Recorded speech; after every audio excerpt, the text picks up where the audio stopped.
Thank you, Jack. I'll step up here.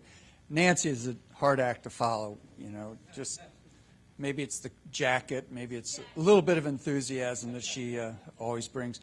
I'm going to be somewhere between Nancy and Senator Broshin. Senator Broshin touched on a number of things I want to comment upon.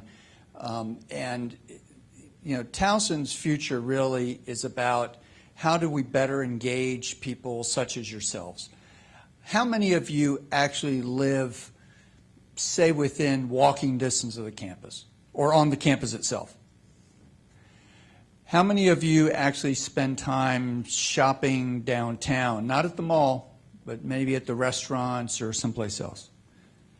Good. Okay, so Nancy, you didn't have to raise your hand. Of course you do. I'm talking to the students and the faculty.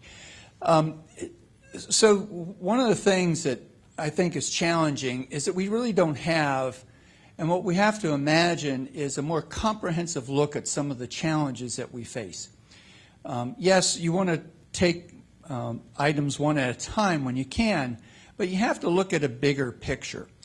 And one thing I think we failed to do and failed to engage you in doing is to take a look at the bigger picture and engage you off campus, but for the individual events. There's a huge cleanup day and some of the other things that I know many of you are doing. But I'm talking about more broadly and making sure that the campus is part of the heart of Towson itself.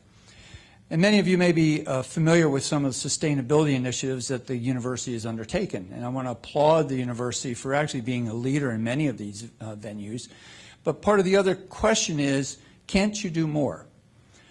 Even the master plan that is going to be public soon, should there be more pavement that is pervious, meaning allows water to come through?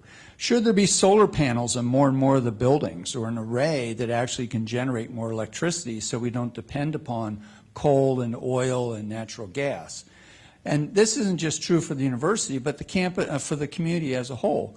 Should future developments such as Towson Road that Nancy just showed, should it be required to have solar panels? Or should it at least be encouraged to have different ways of creating more energy conservation, not just what's referred to as LEED? Many of you have heard of that, and Towson has some LEED buildings, but really in a broader way of conservation. The best way to protect the environment is to conserve, not just to find ways to recycle and do some of the other things. So can you imagine that we have more solar panels, and at a point in time you don't need to rely upon coal and natural gas and oil? But even more so, how does Towson, or how should Towson integrate? If you are on York Road waiting for a bus, you're standing in a shelter, but then that bus blocks traffic. Well, let's reimagine the front of York Road right along the campus so that the sidewalk is moved back further in. You have a bikeway. You have a legitimate crossing at Egberth so that people can get across safely. You have a bus pull-off so the bus doesn't impede traffic. And at the same time, you as a pedestrian or a bicyclist can move around more easily. Separate the road with a median that actually then gives you a safe harbor if you're walking across the street. And actually then find ways of connecting the campus better onto Egberth Road. Not only the sidewalk, but if I remember correctly, there are no trees planted along the sidewalk coming off the campus. And shouldn't it integrate better? If you're leaving the campus from any direction, can you really get into the town that easily?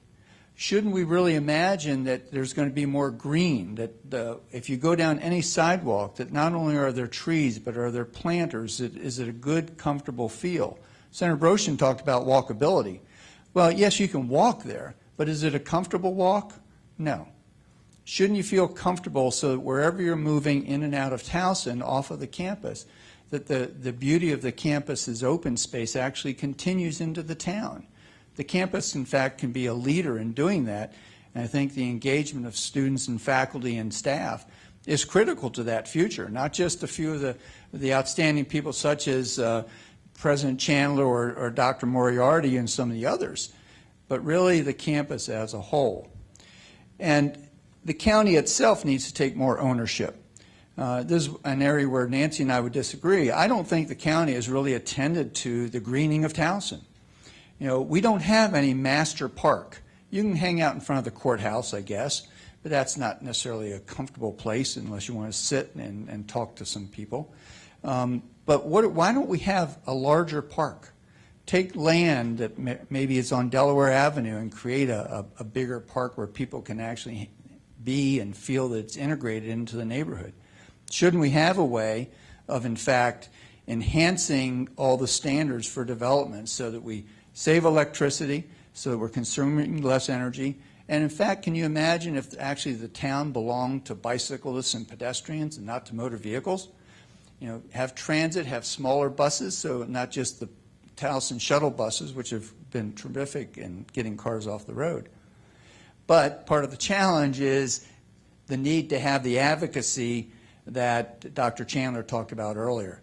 We need you to be advocates for the change as well, and to make sure that not only the leaders of the campus, but the leaders in the broader community actually hear your voices about what you want to see to make sure that Towson not only expands in a way that meets your needs and goals, such as the things Nancy was discussing, but also is comfortable. If any of you have been to Charleston in South Carolina, at least pre all the flooding and all the problems, there was never an alley or street you couldn't walk down where it wouldn't be tree-lined, that it wouldn't have planters, that it wouldn't be a comfortable feeling, and you felt like it was inviting to you.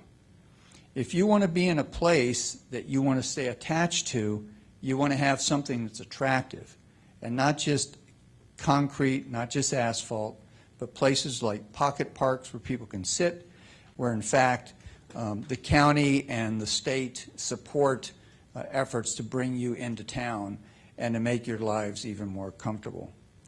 So the last piece would be transit. There's been a lot of discussion about a circulator. I think the only way that Towson survives well going forward is to have other transit options for people, zip cars, maybe some other kind of small jitney vehicle, maybe envision like a large golf cart that can carry 8 or 10 people, and other ways that people can get around town. So think about the future. We're probably not going to have an overhead tramway carrying people up and down, and we're probably not going to have light rail carrying people down Charles Street or York Road. But we need to imagine an environment in which vehicles we're less dependent upon vehicles, and people can walk where they want comfortably and safely. I applaud the university for even having those discussions with the county. I hope that some of them come to bear, and we can change the way that people can get in and around town. So what I imagine really is a town in which students are more engaged, the university community is more engaged in what's happening in Towson's future, as well as in a way that you're making improvements and not only conserving the energy that we need for our future as stewards of this environment, but also that it's safe and comfortable for everybody to engage. So thank you very much, Jack, for the opportunity to be here today, and thank you for the leadership of the university.